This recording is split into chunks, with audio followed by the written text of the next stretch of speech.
Caião, qual que é a diferença entre a graça religiosa e a graça do Evangelho?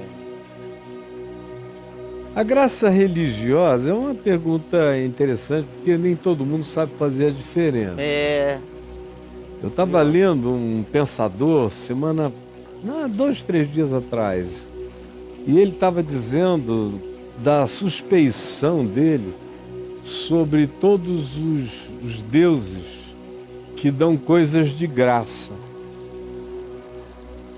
Ele falou, como por exemplo a doutrina da graça dos cristãos. Eu tenho o maior problema com esse negócio de dar de graça. Tem um grilo aí. E aí eu falei, o que será que ele entendeu por isso? E eu vi que ele, embora seja um homem muito culto, não tinha entendido era nada. Porque ele só conseguia pensar em graça como a doutrina cristã da graça. Como a maioria dos cristãos, eles pensam em graça como uma doutrina. Provavelmente a graça de Deus quis começar em Davi, quando Davi disse a tua graça é melhor do que a vida. Quis começar em Davi e se inibiu. E só foi recomeçar mesmo, sem ser na cruz de Jesus e na bondade de Jesus, só foi começar mesmo como doutrina em Paulo. Olha isso. A sensação que os crentes passam é essa. E que sem a doutrina da graça não existe graça de Deus no mundo.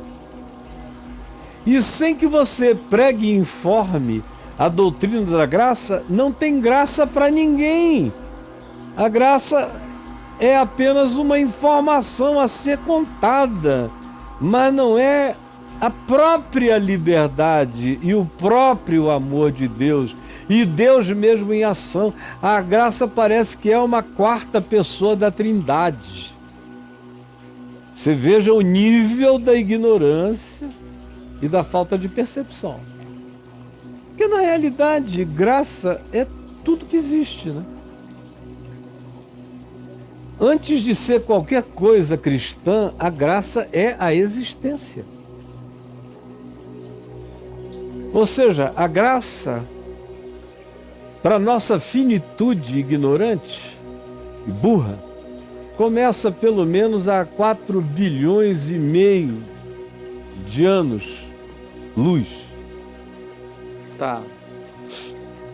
A graça começa, e pelo menos foi quando fez bum, e houve bum. Quando deu uma pequena explosão. E aí começa o bum, vindo do que eles chamam, não sabendo designar, de singularidade absoluta, que é uma coisa ainda indesignável. E quando eles conseguirem designar esse elemento mínimo dessa singularidade, será apenas para descobrir que isso ainda é coisa demais, ainda é um pressuposto volumoso. Se houver alguma coisa a partir da qual a explosão veio a ser a segunda coisa. Tá. Porque atrás dessa primeira coisa ainda há algo indesignável e perenemente indesignável, porque não existe, apenas é, que é Deus. Então, eu vejo o pessoal falando de graça de Paulo para cá, dos Salmos para cá. E graça para mim começa quando Deus diz haja luz e houve luz. Graça é tudo que é ex nihilo, que é tirado do nada, do coisa alguma. Uhum. Até o coisa alguma é graça, porque o coisa alguma é algo referente em razão do que o que passa a ser, vem a ser. Tudo é graça. Toda a existência, toda a criação, tudo é graça. Não há nada que a gente faça que não seja graça, porque nenhum de nós criou tudo que existe, nenhum de nós sabe o que é isso. A gente usufrui disso todo dia, sem saber o que é isso. A gente bebe isso, a gente come isso, a gente anda nisso, a gente vive nisso, a gente nasce nisso, a gente morre nisso, a gente é sepultado nisso, a gente ama nisso, a gente perde nisso, a gente ganha nisso, a gente procria nisso. a gente chora nisso, a gente ama nisso, a gente é abandonado nisso que ninguém sabe definir aonde é, dentro do que é, o que é dentro do que, e como existem coisas que são antagônicas àquelas que a gente diz que são as que existem, mas as coisas que são antagônicas às que existem, existem sem serem como as coisas que existem para nós. E tá tudo aí, e ninguém fez nada. E o melhor que se consegue é através de cálculos e descobrindo o potencial factual, fenomenológico disso, para depois então descobrir e se assombrar. E quanto mais descobre que não sabe nada, que não viu nada, que não entendeu nada. E tudo que não entendeu é graça. Ainda, é o que foi criado e eu não sei. Foi criado sem solicitação, sem mérito provocador, sem estímulo, sem que se mandasse uma equação para algum lugar para que alguém então dissesse: vamos fazer segundo o modelo desse desenho. Não, graça não tem nada a ver com cristianismo nem com religião. Graça tem a ver com a evocação de Deus tirando do nada toda a criação, toda a existência, toda a vida, toda a possibilidade, toda a alternativa, toda a solução.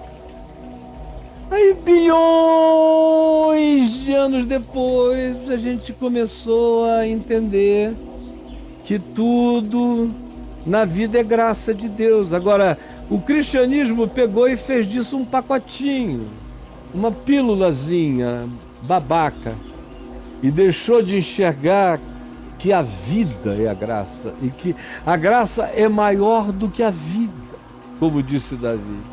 É maior do que a existência, é maior do que o universo, é maior do que qualquer coisa, porque a graça é Deus criando, a graça é Deus amando, a graça é Deus fazendo, a graça é Deus frutificando Deus.